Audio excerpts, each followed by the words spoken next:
દરેક વિદ્યાર્થી મિત્રોનું યુનિક એકેડમીમાં ફરીવાર હાર્દિક સ્વાગત છે. આપણે ફરીવાર એક અલંકારનો નવો ટોપિક, આપણા નવા પ્રકારો. બરાબર, લાસ્ટ વિડીયોમાં પણ આપણે અલંકારના ઘણા બધા પ્રકારો જોયા. હજી પણ અલંકારનો આપણે વિડીયોમાં સમજીશું અને નેક્સ્ટ વિડીયોમાં પણ હજુ અલંકારના જે પ્રકારો છે તે જોવાનું છે આપણે. હવે સૌથી પહેલાં આપણે જોઈશું રૂપક અલંકાર. તો જ્યારે ઉપમેય અને ઉપમાનને એકરૂપ ગણી લેવામાં આવે છે, શું કરવામાં આવે છે? એકરૂપ ગણી લેવામાં આવે છે ત્યારે રૂપક અલંકાર. તમને અહીં શબ્દો પરથી સમજાઈ જાય છે કે રૂપ આપવામાં આવ્યું છે. તો જ્યારે રૂપ આપવામાં આવે ત્યારે શું કયો અલંકાર બની જાય છે? તો રૂપક અલંકાર. અહીં આપણે વ્યાખ્યા પૂછી શકે છે કે જ્યારે ઉપમેયને ઉપમાનને એકરૂપ ગણી લેવામાં આવે તો તેને કયો અલંકાર કહેવામાં આવે છે? તો રૂપક અલંકાર. ઉદાહરણ જોઈએ. ચર્ચા એ લોકશાહીનો પ્રાણ છે. તો ચર્ચા એ શું? લોકશાહીનો પ્રાણ છે. શું આપ્યું આપણે? રૂપ આપ્યું. બપોર એક શિકારી કૂતરું છે. તો શિકારી શું આપવામાં આવ્યું?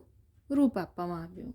મુંજે ફરીથી ઊંચે જોયું અને એક હાસ્ય બાણ છોડ્યું. તો મુંજે ફરીથી હાસ્ય બાણ છોડ્યું, શું આપવામાં આવ્યું? રૂપ આપવામાં આવ્યો છે. બરાબર. ફરીવાર એક્ઝામ્પલમાં જોઈએ. ચર્ચા તો લોકશાહીનો પ્રાણ છે, રૂપ આપ્યોમાં. બપોર શિકારી કૂતરું છે અને મુંજે ફરીથી હાસ્ય બાણ છોડ્યું, એ પણ શું આપવામાં આવ્યું? રૂપ આપવામાં આવ્યું છે. હવે આપણે જોઈશું ઉત્પ્રેક્ષા અલંકાર. જ્યારે ઉપમેય અને ઉપમાન વચ્ચે સરખામણીની સંભાવના વ્યક્ત કરવામાં આવે. શું કરવામાં આવે? સરખામણીની સંભાવના વ્યક્ત કરવામાં આવે તો તેને ઉત્પ્રેક્ષા અલંકાર કહેવામાં આવે છે. જાણે, રખે, શકે, બસ આ ત્રણ શબ્દ જે વાક્યમાં હોય અને તમને પરીક્ષા કે એક્ઝામમાં પૂછવામાં આવે તો આપણે આંખ બંધ કરીને ઉત્પ્રેક્ષા અલંકાર ટીક કરીને આવવાનું છે. કેમ કે બીજા જાણે, રખે ને શકે ઉત્પ્રેક્ષા અલંકારમાં આવશે જ.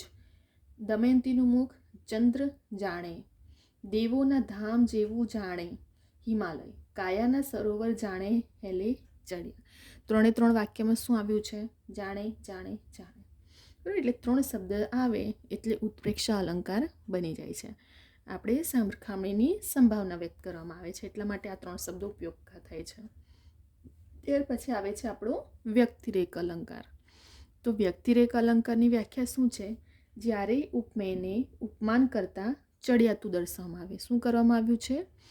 જ્યારે ઉપમેયને ઉપમાન કરતાં ચડિયાતું દર્શાવવામાં આવે તો વ્યક્તિરેક અલંકાર. આપણે ઉદાહરણ જોઈએ. દમયંતીનું મુખ આગળ તો ચંદ્ર પણ નિસ્તેજ લાગે છે. તો દમયંતીનું મુખનું શું કરવામાં આવ્યું? ચડિયાતું બતાવવામાં આવ્યું. કેમ કે ચંદ્રનું પણ એવું લાગે છે કે નિસ્તેજ છે. કોની મુખની આગળ? દમયંતીના મુખ આગળ. વર્ષે ઘડીક વ્યોમ વાદળી રીલોલ, માળીનો મેઘ બારે માસ. હવે અહીં શું કરવામાં આવ્યું છે? કોને ચડિયાતું દર્શાવવામાં આવ્યું છે? માળીના મેઘને. કોના કરતાં? વાદળી કરતાં. કેમ કે વાદળી તો ઘડીક હોય છે પરંતુ માળીનો મેઘ તો બારે માસ, તો ચડિયાતું દર્શાવવામાં આવ્યું છે. હલકા તો પારેવાની પાંખથી મહાદેવથી મોટા. તો પારેવાની પાંખને મહાદેવથી શું દર્શાવવામાં આવ્યું? મોટું દર્શાવવામાં આવ્યું. બરાબર. એટલે વ્યક્તિરેક અલંકારમાં ઉપમેયને ઉપમાન કરતાં ચડિયાતું, ફોકસ તમારું ચડિયાતા પર હોવું જોઈએ તો વ્યક્તિરેક અલંકાર બની જાય છે. ત્યાર પછી આવે છે આપણો અનન્વય અલંકાર.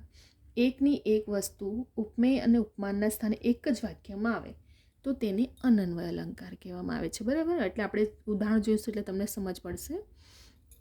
હિમાલય તો હિમાલય, માં તેમાં બીજા બધા વનવગડા નવા આવે. શું થાય છે? એકને એક શબ્દ શોર્ટમાં રિપીટ કરીને એને સેન્ટેન્સ બેસાડે છે. જુઓ, હિમાલય તો હિમાલય છે, માં તો માં, ગાંધીજી એટલે ગાંધીજી. એટલે ઉપમેયને ઉપમાનના સ્થાન એક જ વાક્યમાં આવે છે. જુઓ, હિમાલય હિમાલય, માં તેમાં, ગાંધીજી ગાંધીજી.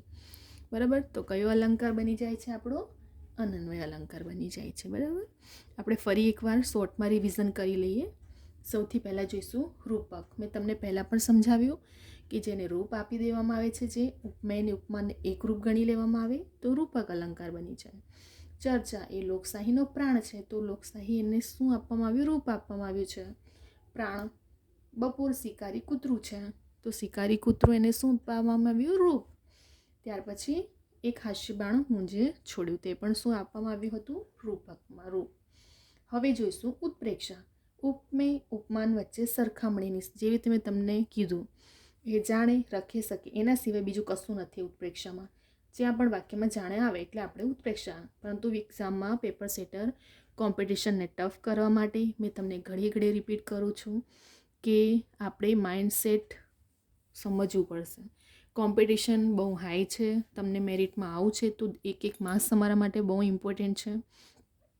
નહીં તો તમે વિચારશો કે બસ અમે આ અલંકાર તો નથી કરવું, એક જ માર્ક્સ તો જાય છે, પણ આવું કરવાના ચક્કરમાં તમારા ઘણા બધા માર્ક્સ સ્કીપ થઈ જાય છે અને આખરે તમારે મેરિટમાં લાવવા માટે આપણે માટે બહુ ઇમ્પોર્ટન્ટ છે. દરેક ટોપિક એક માર્ક્સ ઇમ્પોર્ટન્ટ હોય છે ગવર્મેન્ટમાં. તો પછી આપણે અલંકારમાં પણ માર્ક્સ છોડવાનું નથી, કેમ કે ક્લાસ 1 હોય, ક્લાસ 2 હોય, ક્લાસ 3 હોય, પ્રિલિમ હોય કે રિટર્ન હોય. મેં તમને ઘડી ઘડી રિપીટ કરું છું કે તમારે હું જો તમને પ્રિપરેશન કરાવીશ તો ફક્ત પ્રિલિમ માટે નહીં, પ્રિલિમ અને રિટર્ન તમને બંને એક્ઝામમાં કામ લાગશે. એવી જ રીતે હું તમને પ્રિપરેશન કરાવીશ. મારા દરેક વિડીયોમાં એવા ટોપિક હશે, બરાબર, કે જેથી કરીને તમને ગોખવું ના પડે, મોડે ના કરવું પડે ઘડીએ કે પછી ચોપડા લઈને બધા વાક્ય અને સમાર્થી, વિરુદ્ધાર્થી, અલંકાચન એવી રીતે મોડે કરવાની જરૂર જ નથી. આપણે ફક્ત નિયમો સમજવાનું અને નિયમો લાઈફ ટાઈમ તમને કામ લાગવાના છે, બરાબર. જો તમારું ડીપમાં આખું ક્લિયર હશે ટોપિક તો તમને ગમે તે વાક્ય પણ આપશે ને તો તમે તરત ઓળખી શકશો, બરાબર. હવે વ્યક્તિરેખ તો ઉપમેયને ઉપમાન કરતાં ચડિયાતું. દમયંતીનું મુખ ચંદ્રની સ્થિર લાગે છે તો દમયંતીનો મુખને ચંદ્ર કરતાં શું બતાવવામાં આવ્યું? ચડિયાતું. વર્ષે ઘડીક વ્યોમ વાદળી રેલોલ, માળીનો મેઘ બારેમાં. તો અહીં પણ ચડિયાતું દર્શાવવામાં આવ્યું છે. કોને? તો માળીના મેઘને, બરાબર. એટલે મહાદેવથી મોટા. અનન્વયમાં શું થઈ જાય છે કે એકને એક વસ્તુને ઉપમાન સાથે શું કરવામાં આવે છે? એક જ વાક્યમાં રિપીટ થાય છે. હિમાલય તો હિમાલય, માં તો માં, ગાંધીજી એટલે ગાંધીજી. અહીં આપણા 4 અલંકાર કમ્પ્લીટ થઈ જાય છે, બરાબર. આપણે બીજું કશું નથી, ખાલી આપણે કમ્પ્લીટલી દરેકના નિયમો સમજવાના છે કે કયા પ્રમાણે કોને શું કહેવામાં આવે છે, કયો અલંકાર કેવી રીતે બને છે.